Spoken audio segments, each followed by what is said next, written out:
Muito bem. Esse é um momento muito especial porque é um momento de recapitulação da lição. E como eu falei, nós já vamos encerrando aí o livro de Isaías. Para mim foi uma bênção. Assim, eu aprendi muito sobre o livro de Isaías através das lições que a gente estudou diariamente aqui durante esse trimestre, mas ainda tem bênção, né? Bênção para ser recapitulado na 13ª lição, que tem como título A Renovação do Planeta Terra. Para nós começarmos, então, a estudar a lição, eu convido você para nós fazermos uma breve oração. Vamos orar, então. Senhor Santo Deus e Pai, muito obrigado pelas lições apresentadas no livro de Isaías, que apesar de escritas há tanto tempo, são tão atuais, nos alcançam e alcançam ainda as gerações futuras. Muito obrigado por tua palavra, nos revelar a tua vontade e as tuas ações no passado e também no presente e no futuro. Abençoa a recapitulação da lição, abençoa os nossos amigos que já estão conosco, que os mesmos possam sentir-se enaltecidos através do estudo, através do que vamos aprender ou que já aprendemos nessa lição. Suplicamos isso agradecidos em nome de Jesus. Amém. Amém.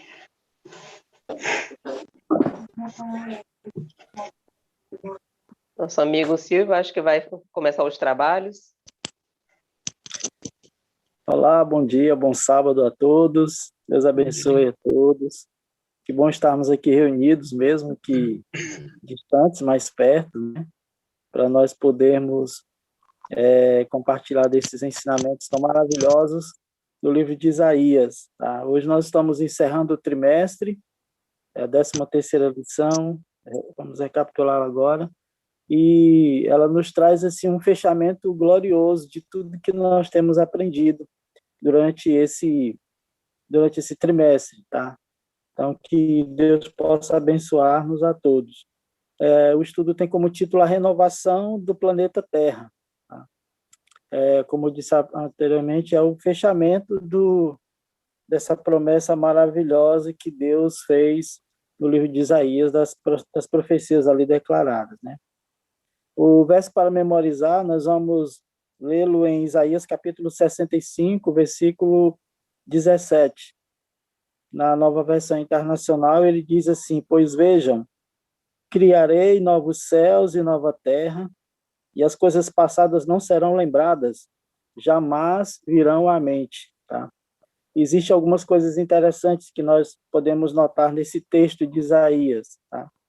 Primeiramente que essa expressão aqui, pois vejam, criarei novos céus e nova terra, quando a Bíblia fala sobre novos no grego, ela pode se referir ao novo inédito ou ao novo reformado. A expressão novo aqui, ela diz exatamente o novo reformado.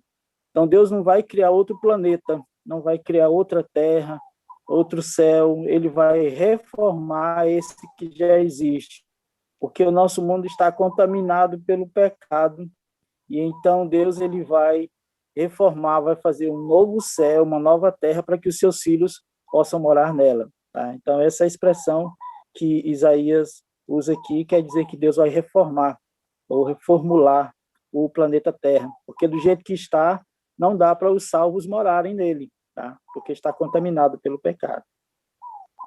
Eu achei interessante essa parte que você falou aí, esse novo, não novo, tudo, quer dizer, uma outra coisa que foi feita, mas aquilo que já tinha sido feita, Deus agora renova, restaura. E assim também com o ser humano, né? Nós, como ser humano, Deus simplesmente poderia criar outras pessoas com outra natureza, sem ter essa natureza pecaminosa, mas por que que Deus insiste na mesma terra, no mesmo ser humano, né? Porque é o amor dele para conosco.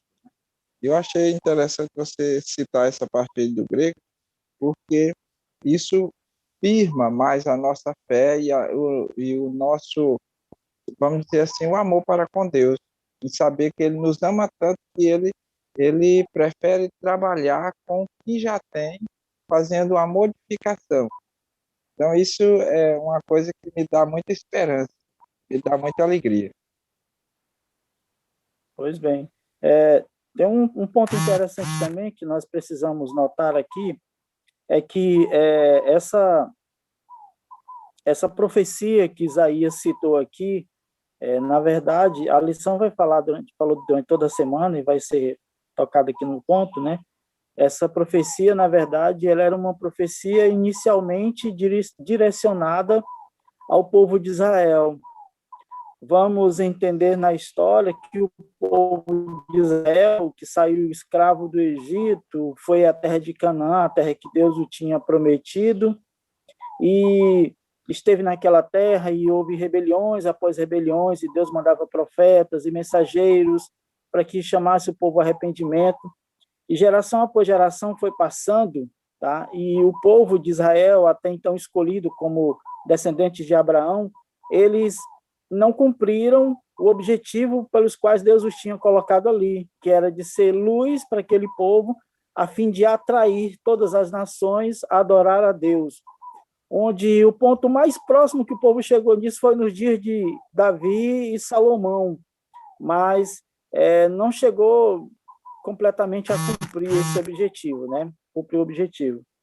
Então, mais uma vez aqui, Isaías está dando uma profecia dizendo assim, olha, como não foi cumprido esse objetivo, vocês vão ao cativeiro, tá? Vão passar 70 anos no cativeiro. E aquela geração era a primeira vez que eles estavam vivenciando isso, tá? Mas, quando vocês voltarem do cativeiro, a terra que vocês vão morar, Deus vai transformá-la em uma terra boa. E aí vocês devem cumprir o objetivo de Deus, que é de mostrar para as nações o quanto Deus as ama e assim atrair as nações a Ele. Tá? Se acontecer isso, então a terra, Deus vai criar uma nova terra, um novo céu, tá? Para que vocês possam morar. E isso realmente iria acontecer se todas as pessoas tivessem se apegado a Deus e realmente buscado a Ele, feito sua vontade, Deus iria transformar aquela terra numa terra maravilhosa como era o Éden. E as nações vizinhas também seriam atraídas a Ele. E se por acaso alguma nação não fosse atraída a eles, elas seriam então destruídas. Tá? Mas as pessoas, a gente viu que eles não cumpriram esse objetivo. Tá? Eles não cumpriram esse objetivo. No livro de Isaías, capítulo 56, versículo 7, enfatiza mais ainda isso que nós estamos falando, né? Quando lá diz assim, também os levarei ao meu santo monte e os alegrarei na minha casa de oração. Os seus holocaustos e os seus sacrifícios serão aceitos no meu altar, porque a minha casa será chamada casa de oração para todos os povos. Então, aquele seria uma casa de oração para todos os povos. Esse era o objetivo de Deus. Tá? Esse era o objetivo de Deus para a nação israelita. Mas, infelizmente, o plano A não funcionou. O plano A de Deus era com Israel. O plano A não funcionou. Por isso que entrou em ação o plano B de Deus, que a lição vai falar, que é o Novo Testamento, as promessas de Deus que ele fez ao seu povo. Tá? Ele fez ao seu povo. Então, meus amados, essa era uma profecia, tá? Em primeiro plano, direcionado para o povo de Israel. Mas como eles rejeitaram a promessa, a profecia então foi expandida às outras nações, dos quais nós fazemos parte, e agora somos também chamados herdeiros da promessa em Cristo Jesus, nosso Senhor. Tá? Então, basicamente, as lições de sábado e domingo, elas falam sobre esses novos céus e nova terra que Deus irá construir. E como não foi possível, não por Deus, mas pela rebelião do povo de Israel, não foi possível que isso acontecesse no dia de Israel, posteriormente a Isaías e ao cativeiro, Deus então já estava vislumbrando, Isaías também estava vislumbrando que lá na frente essa profecia ela poderia ser aprimorada, expandida e ser então alcançado as outras nações, os outros povos dos quais nós fazemos parte. E aí ela se direciona, a profecia ao novo céu e a nova terra que Deus há de fazer, há de restaurar depois do milênio, tá? Quando descerá fogo do céu e consumir tudo, para que então a terra seja purificada e restaurada e nós possamos então habitar nela. Eu agradeço a Deus por fazer parte do plano B. porque o plano B, ele ainda é melhor do que o plano A. Você Porque é no melhorado, plano né? A, hã? O plano B é melhorado, né? Isso é melhorado, exato. Porque até você falou aí a palavra aprimorado, porque o plano B, aliás, no plano A, as pessoas, mesmo vivendo ainda com 100 anos, seria jovem, mas um dia morreria. Mesmo que ela vivesse 1.000 anos, 1 milhão de anos, mas morreriam. Já no plano B, não há mais morte. Então, o plano B, além de ter sido estendido a nós, que era para ser, isso era para o povo de Israel, né? O antigo Israel, ou para os hebreus, no caso. Né? Além de ter sido estendido a todas as nações, esse plano B ainda é não vou dizer eficaz, mas é aprimorado, como você disse mesmo. Porque é, vivendo toda aquela alegria e aquela situação, né, do, do, do boi comer com, com o lobo, do urso pastar com o leão, tudo aquilo ali, mas seria eterno. Então seria uma coisa muito melhor ainda. É verdade. E na parte de segunda-feira, nós vamos falar sobre o imã divino. O que seria esse imã divino? Eu sei que cada um daqui, nós temos várias pessoas nos acompanhando. Algumas dessas, todas as pessoas que estão nos acompanhando aí no YouTube, elas têm algo que lhe atrai a Deus. Tem algo de Deus que está lhe atraindo para próximo de Deus. E eu perguntaria aqui para você, que nos acompanha aí também aqui para o Silvio, Marcelo, está na discussão, o que é que lhe atrai em Deus? O que seria o imã de Deus para que você pudesse estar próximo dele? O que é que lhe fascina? A gente vê, por exemplo, a mariposa, ela é atraída pela luz. Ela é atraída pela luz e tudo mais. E você, o que é que lhe atrai em Deus? O que é que tem em Deus que lhe atrai? Ei, Ah, Marcelo. bom, eu acho que o Marcelinho saiu. Ele tá com um problema de sinusite, acho que ele não conseguiu ficar. Mas assim, a bondade de Deus e o amor que Ele tem para com cada um de nós, mesmo nós a cada assim, Ele veio, morreu, é, ressuscitou, nos oferece a salvação e a cada dia ele nos busca e nós a cada dia fugimos dele, mas mesmo assim ele não desiste de nós, né? Então esse amor insistente que ele tem por cada um de nós eu acho que o que atrai que mais atrai as pessoas a ele, né? E o Exatamente. interessante é que a comparação do ímã, né? Eu acho que todo mundo conhece ou já brincou com ímã, ou tem um ímã em casa. O interessante é que o ímã, quando tem algo metálico, um objeto metálico, né? Eles dois se atraem e se fixam, né? Se firmam um no outro. Né? Da mesma forma, Deus, que seria comparado a esse ímã divino, está chamando o povo para que se firme nele, para que se fixe a ele, né? E, e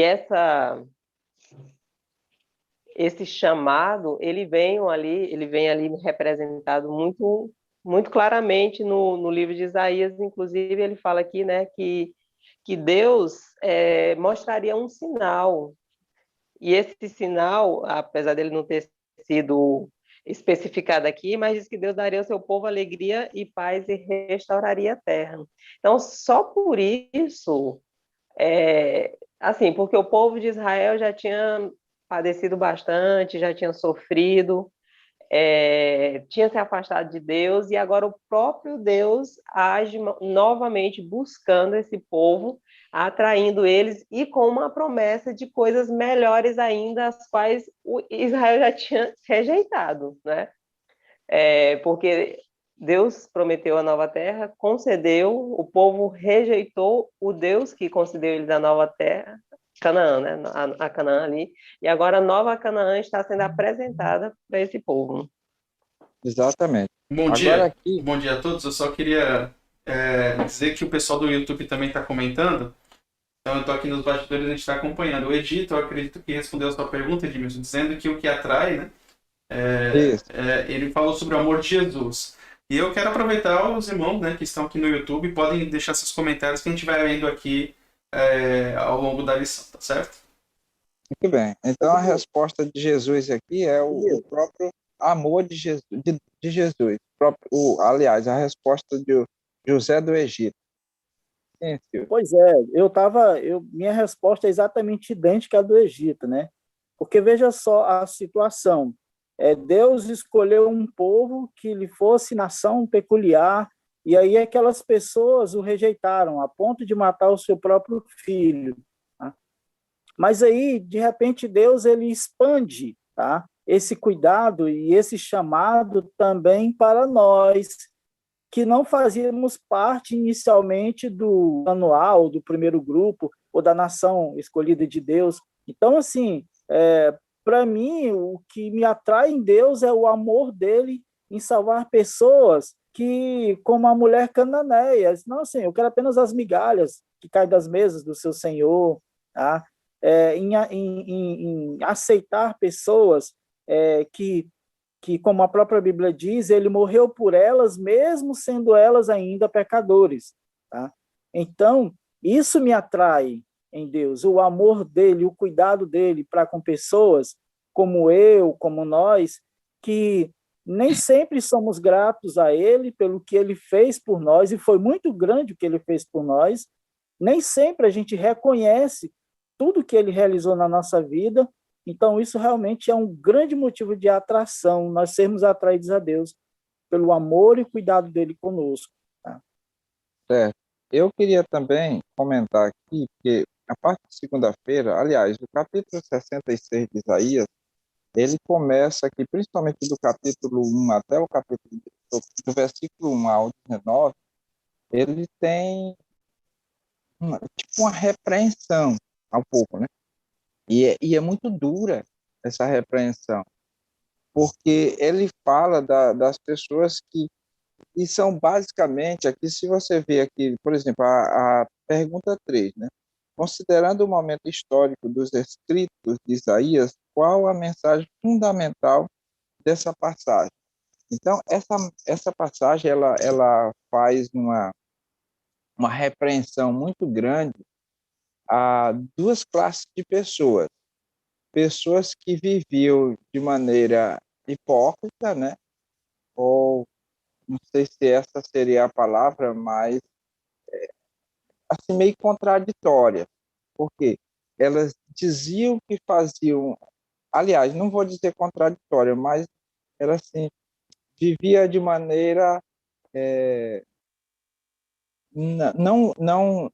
não vivia a essência da mensagem. Isso, pronto, achei a palavra. Ele não vivia a essência da mensagem, porque tudo para eles era superficial. Aqueles ritos, aqueles sacrifícios para eles passaram, não deixaram de ser agora só coisa superficial, tão tal que eles praticavam e Deus começou a abominar aquelas cerimônias. Olha, aquele que sacrifica um cordeiro é como se você quebrar o pescoço de um cachorro. Aquele que oferece sangue de animais é como oferecer sangue de porco. Então, Deus estava rejeitando aquelas cerimônias do povo, porque eles estavam fazendo tudo isso artificialmente. E aí, isso me chama muita atenção, porque nós corremos o risco de cair nesse mesmo problema. Ou seja, o povo estava sendo repreendido por conta disso. E a gente termina, com o passar do tempo, a gente vivendo as mesmas coisas, termina caindo na mesmice e você esquece a essência daquilo que você está fazendo. E aí outro grupo que é chamado a atenção aqui, que é repreendido, é aqueles que já faziam as coisas por rebeldia mesmo, né? Então tinha aqueles que já se alimentavam de ratos, de carne de porco e tudo mais. Então Deus ele faz aqui no capítulo 66 uma severa repreensão a esse dois tipos de a esse dois grupos de pessoas, né? Os que estavam praticando as coisas de Deus, mas tudo superficialmente, e Deus terminava não aceitando mais, e também com aqueles que já estavam sendo rebeldes mesmo por natureza. E aí eu me perguntaria, será se nós estamos incluídos num desses dois grupos?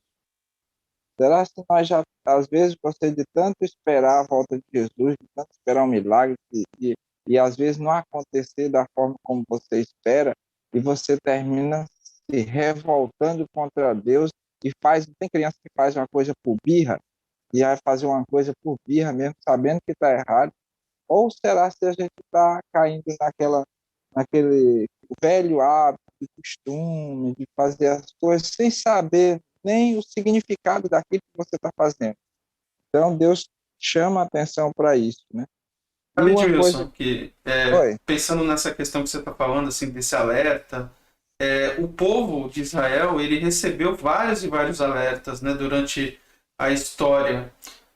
E Isaías, talvez tenha sido, esse período de Isaías tenha sido o ápice, porque logo após veio todo aquele período em que o povo foi levado cativo para a Babilônia, né? Isso, historicamente, a gente pode ver que foi um período que o povo sofreu muito, e as consequências desse período se deram por muito tempo, mesmo depois quando o povo voltou para a terra. Você perguntou se nós estamos vivendo esse período ou não. Eu penso que todas as coisas que têm acontecido nos últimos anos, e eu não falo somente com relação à pandemia, mas muitas coisas que têm acontecido, as guerras, a falta de empatia entre as pessoas, tudo isso Cristo já havia profetizado, mas será que a gente realmente tem levado esses acontecimentos, essas situações, que não são coisas que estão sendo vivenciadas do outro lado do mundo ou em uma parte exclusiva do mundo, estão sendo vivenciadas ao nosso redor? Será que nós realmente estamos levando a sério isso como um alerta para o retorno de Jesus, para o ápice dos tempos aqui dessa terra do jeito que ela é atualmente? Então, para a gente pensar. Viver uma pandemia, o planeta Terra não viveu tantas durante a sua existência. A gente pode falar de algumas que aconteceram durante a Idade Média. A gente tem por conhecimento na história a que aconteceu, a gripe espanhola, que aconteceu no começo do século XX, e estamos vivendo essa, né? E fora as outras coisas que a gente já citou. Tudo isso para mim são alertas que estão acontecendo, consequências do pecado, para a gente poder tomar algum tipo de atitude diferente, vivenciar uma experiência diferente com Deus, não mais no automático, como você disse, que era o alerta que Deus estava dando para o povo, mas uma experiência real, uma experiência viva entre as pessoas e com Deus, Exatamente. né? Muito bem. Então, a gente, só mais um comentáriozinho sobre o que atrai, né, o imã de Deus. A lição, apesar de você estar certo, o Egito, o Silvio, Marlete, terem falado que o amor de Jesus ele serve como um imã que nos atrai a ele, a lição ela aborda a questão da glória de Deus. Então, quando você, ao longe, você quer se aproximar, você vai para uma cidade, de longe você vê a luz, à noite, principalmente, você vê as luzes, aí você diz, ali é a cidade.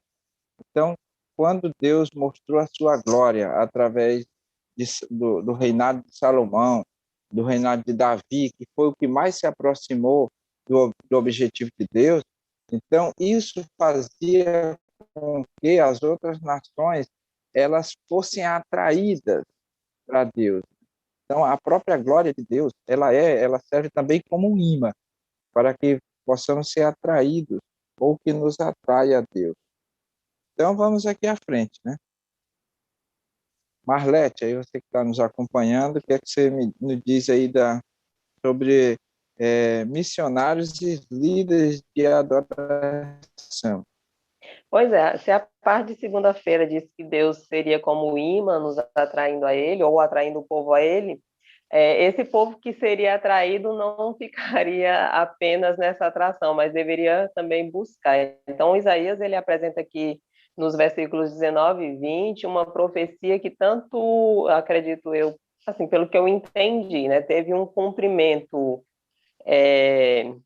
daquela época, mas também que se referia a um evento futuro, né? Então, inclusive, eu vou até ler aqui alguns trechos, né, que ele diz assim, no 19, porém, entre elas um sinal e alguns dos que foram salvos enviarei às nações, até as terras do mar mais remotas, que jamais ouviram falar de mim, nem viram a minha glória. Eles anunciarão entre as nações a minha glória. Então, se esse imã aí que você falou que é a glória, essa glória deveria ser, então, estendida a outras pessoas, né?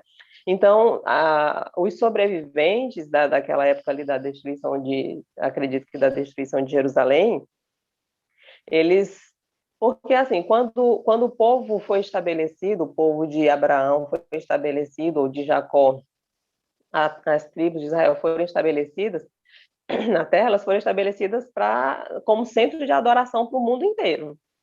Então, as pessoas deveriam ser atraídas a Deus pelo que o povo de Israel fazia e mostrava, né? Praticava. Agora não, Isaías ele vem dizendo assim, olha, chega, vai chegar um momento em que as pessoas daqui, que estão nesse centro de adoração, vão sair para buscar outras pessoas até os confins da terra, que ainda não ouviram falar de Deus, mas que precisam ouvir falar da glória de Deus. Exatamente. Então, foi estendido. Era a glória de Deus, a princípio, ela era centrípeta, e depois centrífuga, né? E, ou não sei se eu inverti, é porque antes o povo era atraído, né? Eu acho que é centrípeta, era atraído para Deus, né? E aí depois, como isso não estava funcionando, atraído para Deus através da nação de Israel. Ao ver a glória de Israel, então o povo deveria ser atraído, o povo deveria ser atraído para essa nação. Como isso não funcionou como Deus queria, então agora passou a ser expandido, né? Então a glória já não é mais centrípeta, mas centrífuga. Quer dizer, eu não sei se eu estou invertindo aí, que eu não estudei, não vi bem Não a lembro, né? Eu função também da não vou centrípeta poder lhe ajudar e da nesse momento, centrífuga. não, mas eu acho que Mas isso centrípeto também é em relação ao centro e centrífugo fora, tá certo. em direção para fora do centro. Mas tudo bem. Exato. Então passou a ser assim. Inclusive, 1 Pedro, são um texto bem conhecido, no capítulo 2, versículo 9 e 10, ele diz que vós sois raça eleita e sacerdócio real, nação santa, povo de propriedade exclusiva de Deus, a fim de proclamardes as virtudes. Então, ninguém, nem o povo de Israel, nem nós que nos convertemos, e que nos tornamos sacerdócio real e raça eleita, fomos chamados apenas para viver o evangelho, mas sim também para expandir, né? Como ele diz aqui bem claramente, para proclamar as virtudes daquele que vos chamou das trevas para a sua maravilhosa luz. Então, o povo de Israel, através da mensagem de Isaías, e os povos através dos tempos das gerações, considerando a mensagem de Pedro aqui, tem que entender que não devem apenas receber a luz, mas que devem também expandir, né, espalhar essa luz para que outras pessoas também, porque Deus nunca quis um exclusivismo, Deus nunca quis apenas um povo, Israel. Aconteceu porque foi uma promessa para Abraão e foi quem aceitou, né? Foi a quem Deus se dedicou, mas nunca foi do intuito dele que apenas o povo de Israel tivesse um Deus exclusivo e que se salvasse unicamente. Da mesma forma, Deus não é um Deus só da igreja adventista, ele quer que todos os adventistas saiam também para buscar outras pessoas para para fazerem parte também, para receberem as bênçãos que ele tem para dar. Eu acho interessante esse termo sacerdote, né? E aí quando Pedro expande isso, né?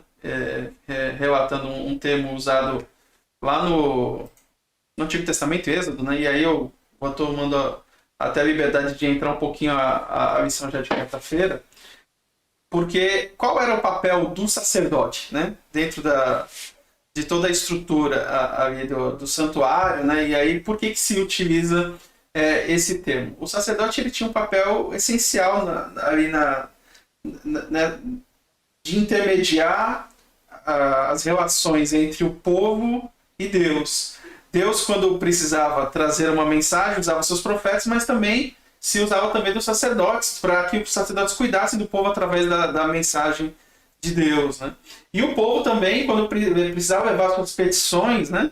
E os seus pedidos de perdão, enfim, dentro do período aí do tabernáculo, do santuário, através dos sacrifícios, era o sacerdote que desempenhava um papel essencial em levar esses clamores, né? Trazendo para nós hoje, pensando, aplicando, eu gosto sempre de fazer as aplicações para os nossos dias. Quando Pedro fala, vós sois sacerdócio real, né? Vocês são nação santa. Será que a gente tem executado esse papel de sacerdote, de olhar para a nossa família, começando aí por esse núcleo, né? O núcleo familiar. Depois o núcleo da sua vizinhança, né? Os seus vizinhos. Aí depois o núcleo, a sociedade. Nós conhecemos a palavra, nós entendemos as necessidades que o povo tem e aquilo que Deus pode proporcionar para o povo. E aí que entra a questão. Será que nós estamos tomando para nós a responsabilidade de sermos os sacerdotes, em sermos essa ponte entre Deus e o povo?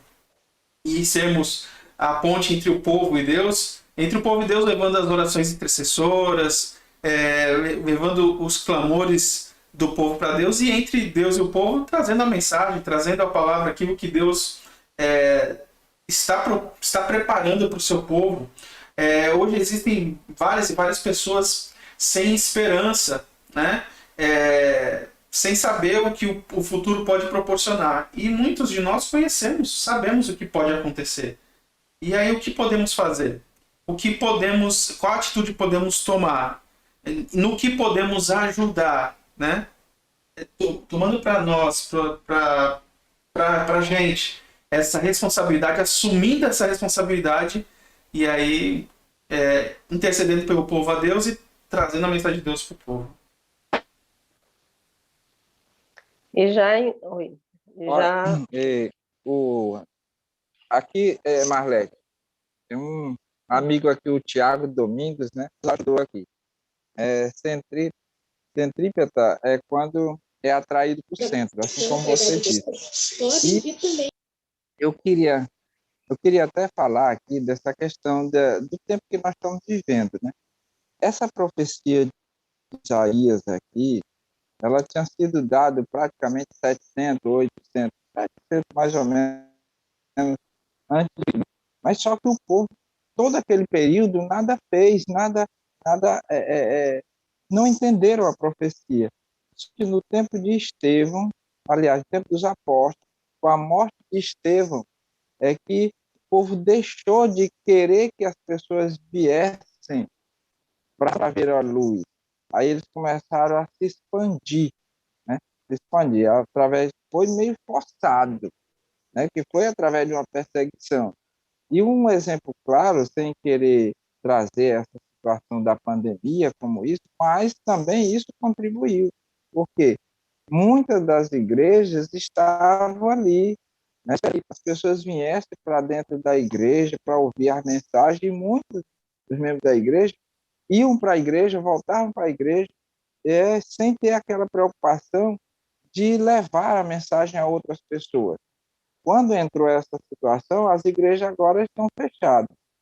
Agora não é mais as pessoas vão para a igreja, agora a igreja está jogando as mensagens para fora. Então, tá aqui, nós temos pessoas do outro lado do país, do outro lado do continente, do outro lado do mar, ouvindo essas mensagens. Então, Deus, às vezes, age de maneira estranha. Às vezes a gente não entende alguma coisa que Deus tem feito, né, ou que está permitindo fazer, mas muitas vezes é para que as profecias se cumpram, porque às vezes nós estamos vendo as coisas acontecer e continuamos de braços cruzados. Eu acredito piamente que não era o objetivo de Deus que esteja acontecendo essa pandemia, morrendo culpado, mas também grande parte inocente. Mas essa pandemia está contribuindo para que a luz ela seja expandida e que não esperemos ou que estamos só esperando que as pessoas sejam atraídas pelas igrejas, pelas programações da igreja. E continuando aí, que o Eric já até citou um pouco a parte de quarta-feira, que realmente tem conexão com a parte de segunda, porque de terça, porque no versículo 20 que a gente leu, a gente vê Isaías profetizando ali que o povo de Israel sairia para buscar outros que não são daquele povo. E o 21 diz que Deus tomaria alguns daqueles para serem sacerdotes, né? Então, alguns gentios seriam líderes de adoração, né? E aí, na pergunta 9, que o Edmilson até comentou aí, eu vou confessar para vocês aqui que eu fiquei sem saber a dúvida e a lição não trouxe para mim, na minha visão, a lição não trouxe a resposta. E eu confesso que eu fiquei muito na dúvida sobre quando ele diz aqui, né, que os gentios se uniriam ao povo, né? Ou seja, a partir dali seria um ponto onde os gentios receberiam a mensagem e começariam a se batizar. Aí a pergunta é, quando é que isso se cumpriu? E ele dá duas alternativas, se foi no ministério terrestre de Cristo ou se foi na morte de Estevão. Aí, assim, os meus raciocínios na hora, né?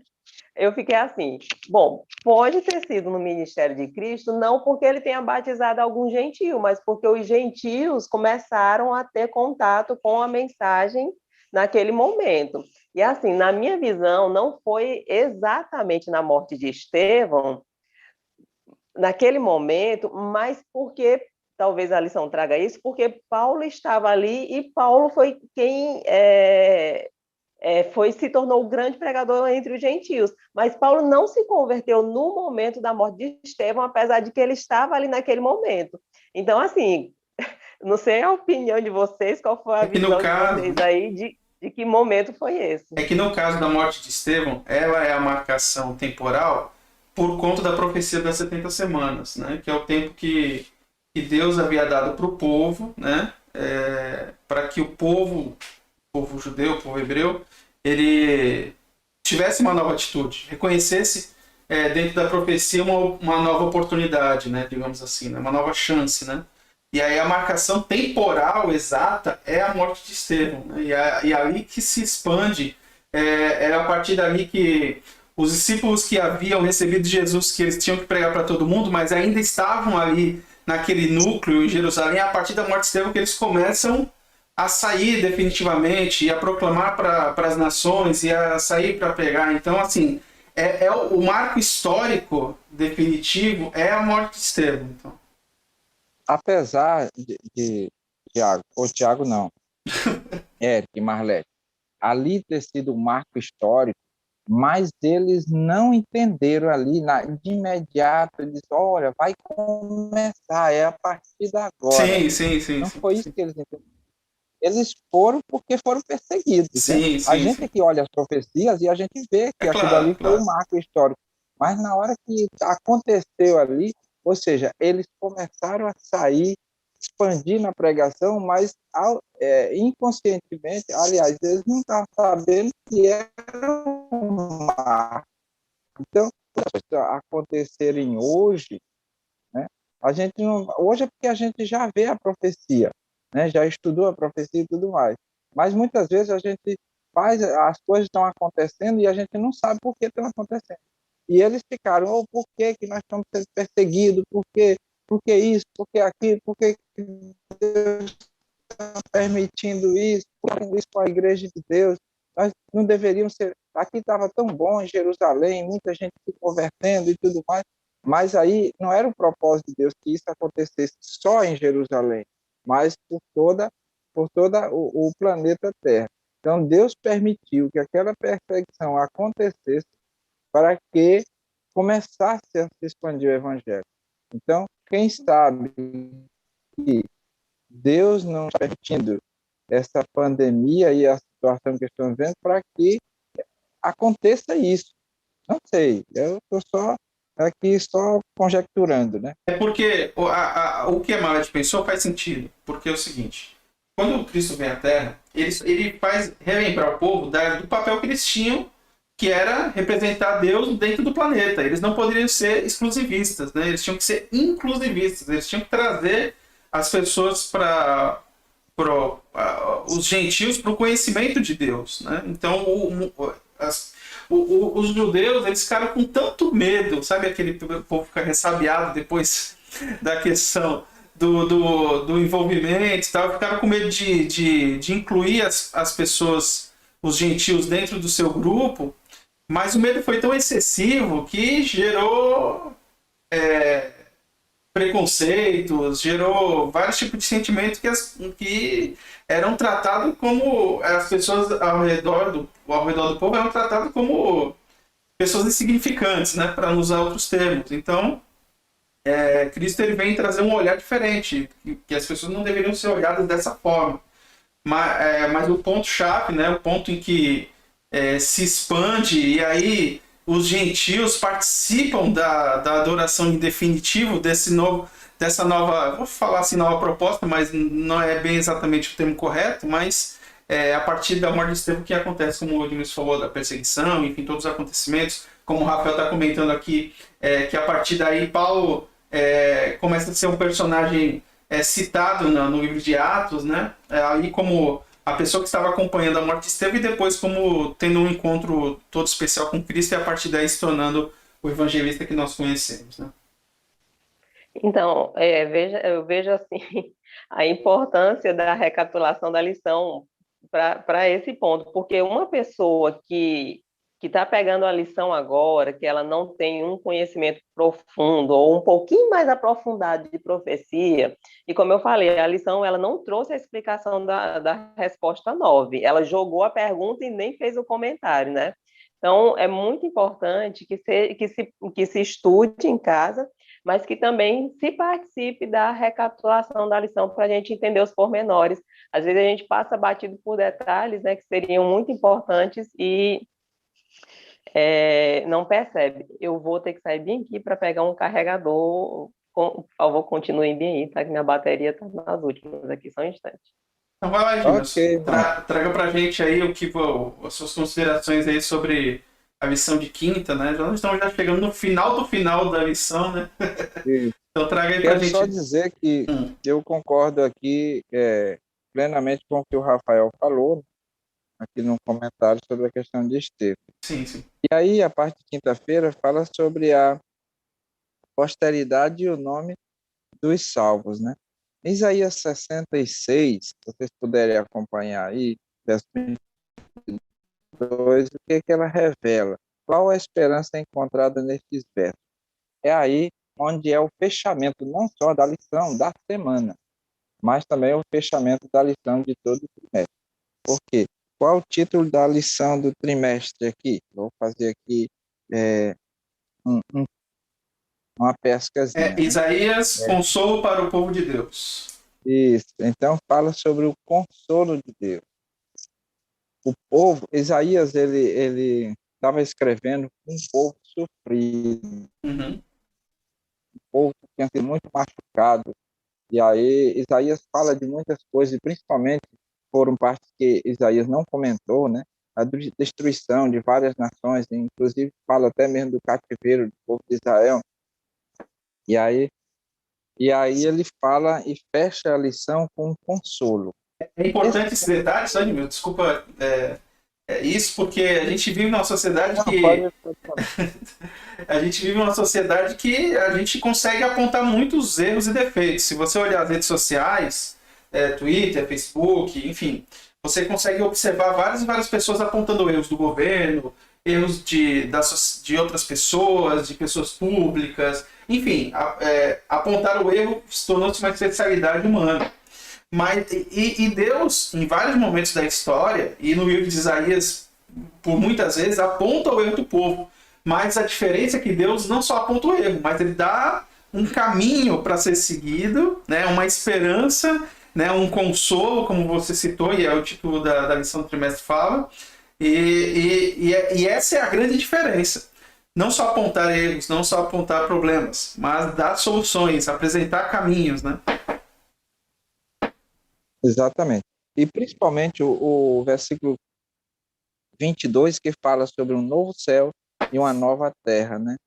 É tudo renovado. E eu gostei muito daquela parte que o Silvio falou, né? Que não é, Deus não vai criar uma nova, digamos, não é um novo. Tinha até uma propaganda antiga, né? Uma propaganda antiga de uma revendedora de carro, né? Uhum. E o nome da revendedora era Vemosa, né? Quem é da minha época ainda chegou a ver essa revendedora de carro aqui. Isso E é aí muito a antigo. propaganda era é, o novo de novo da Vemosa, né? Então Deus, ele não vai eliminar totalmente a terra e seus habitantes, tudo, mas ele vai recriar, ele vai renovar. Isso daí, na situação que nós estamos vivendo aí, perdendo entes queridos, né? Inclusive essa semana, o Egito está assistindo também a César Oliveira, e nós perdemos um tio, né? O irmão do nosso pai, para essa doença, né? Quase que nós perdemos a nossa irmã Margarida, mas Deus, através de um milagre, que ali a gente viu que foi um milagre, a recuperação dela foi muito rápida, como um milagre. Então, mas a gente tem perdido muitas pessoas, eu vejo relatos. Então, nós estamos vivendo nessa situação, apreensivo, com medo, a questão econômica, a questão de saúde, mas Deus, ele está prometendo aqui no versículo 62, no versículo 22 do 66, que vai renovar tudo isso. Então, eu achei bem interessante essa parte, principalmente a parte já indo para sexta-feira, e essa é a esperança. Por que Deus propaga essa esperança? Por que ele divulga essa esperança para nós? Qual o objetivo da esperança de Deus em nossa vida, né? As promessas de Deus, aliás, não a esperança, mas qual o objetivo das promessas de Deus em nossa vida? O que ela faz no seu viver, na sua vida pessoal? Edmilson, eu pensando sobre essa pergunta, eu fico pensando nas pessoas que não conhecem, né, a verdade, não sabem que esse mundo, né, é um ambiente que não será assim eternamente, né? Os filmes, eles têm a tendência de propagar a Terra sendo totalmente destruída, né? As pessoas vivendo num inferno eternamente, enfim, se você olhar filmes, séries, ilustrações, você acaba observando isso, e não é bem assim. O mundo está como está hoje por conta de algo, o pecado. O pecado entra ao mundo, afeta a vida das pessoas e gera consequências inigualáveis, inimagináveis. E todas as coisas que têm acontecido são consequências da entrada do pecado. O objetivo de Deus é extirpar o pecado, tanto desse planeta, tanto desse ambiente, quanto das nossas vidas. Por nossa própria força, nós não conseguimos fazer isso. Nós dependemos de Deus. Nós dependemos de confiar nele, porque ele, na cruz, se rendeu e assumiu os nossos pecados em sacrifício vivo, né? Como um cordeiro sem pecado, leva esses pecados sobre si e assim nos dá essa esperança, nessa promessa que você está falando. Se nós não acreditarmos nessa promessa, nessa esperança de que Cristo morreu por nós para assumir os nossos pecados e assim morrer por eles, e assim no futuro termos essa terra não destruída, mas renovada do jeito que nós conhecemos, na nova terra não será assim. Nós não podemos nem ampliar muito como será, porque Deus tem preparado coisas que a gente nem nunca imaginou, nem nunca pensou como pode ser. A gente pode ter vislumbres, porque sabemos que o que Deus tem preparado é maravilhoso para todos nós. E isso é uma segurança, isso é uma esperança para nós, né? Essa Edmilson, promessa... Oi, Marlene. Pode eu falar. pensando aqui que comparação a gente faria para entender, eu penso assim, que é como você ter uma casa e você derruba aquela casa, mas fica o baldrame, fica ali a parte de baixo e você reconstrói a casa a partir dali. Eu acho que é mais ou menos isso. Um bocado de coisa vai ser destruída, mas a base do planeta ainda vai permanecer e ali Deus vai reconstruir. E já passando aqui para a última parte da lição, na verdade, a última pergunta, é interessante que Deus vem aqui trazendo para a gente essa boa nova nos versículos 22 e 23, falando de um novo céu e uma nova terra, mas aí ele encerra o capítulo com um versículo meio estranho, né? Por que que Deus não concluiu aqui ou Isaías não concluiu aqui no versículo 23, mas quando ele diz no versículo 24, eles sairão e verão os cadáveres dos homens que prevaricaram contra mim, porque o seu verme nunca morrerá, nem o seu fogo se apagará, e eles serão um horror para toda a carne. O que que encerra com isso? O que que esse versículo quer dizer? O que que isso significa? Infelizmente, esses versos ele vai mostrar que aquelas pessoas que não quiseram seguir a promessa de Deus, não optaram pelas promessas, eles vão receber as consequências dos seus atos. Sei lá, só da glória, só da nova terra, e todo mundo ficaria maravilhado, achando que a sua vida, do jeito que estava bom. Porque, afinal de contas, Deus vai transformar tudo, transformar até a sua vida e tudo mais. Então, quando ele chama a atenção para essas coisas aí, ele fala aí da destruição dos ímpios, diz que o fogo não se apagará. E o fogo não vai se apagar enquanto não cumprir seu objetivo, que seria a destruição. Então, para chamar a atenção de que mesmo Deus seja bondoso, mas precisamos estar atentos à vontade de Deus, ou então pereceremos, ou então padeceremos, melhor dizendo, as consequências de nossos atos. E a imagem ali é uma imagem de consequências eternas, né? A imagem dos salvos olhando para aqueles cadáveres rebeldes destruídos, acho que é uma forma de se lembrar, para ter sempre em mente os prejuízos que o pecado causou. Olha, tá vendo só? Esse povo todo aí poderia estar aqui desfrutando, mas preferiram ficar agarrados ao pecado, né? Então, assim, de que lado nós estaremos? Do lado que vai estar pegando fogo ou do lado que vai estar, infelizmente, contemplando essa cena que deve ser muito triste, você vê ali os seus parentes e amigos que não aceitaram sendo destruídos, mas nós entenderemos ali, por toda a eternidade, por que que aquilo aconteceu, né? Então, vamos encerrando, nosso tempo já não nos permite mais nos prolongarmos, a Edmilson até já comentou um pouco sobre a parte de sexta-feira. Agradecer ao Edmilson, que participou aqui conosco, o Silvio também, que precisou sair para fazer porque tinha um compromisso missionário, o Eric também, que participou conosco, e o Marcelinho também, que ainda tentou, mas não conseguiu, porque a sinusite não está permitindo hoje ele participar conosco, né? Olha, se você não fez assinatura, busque de alguma forma a sua lição, tá? A partir da semana que vem a gente já vai estar trabalhando essa nova lição, que tem como título A Promessa, a Aliança Eterna de Deus. Essa lição aqui é tua, viu, Edmilson? Do brinde aí que eu tenho que te dar, tá bom? Ok. Tá lacrada ainda aqui. Então, faça um voto com Deus de você estudar cada dia essas lições para que seja uma bênção na vida de cada um.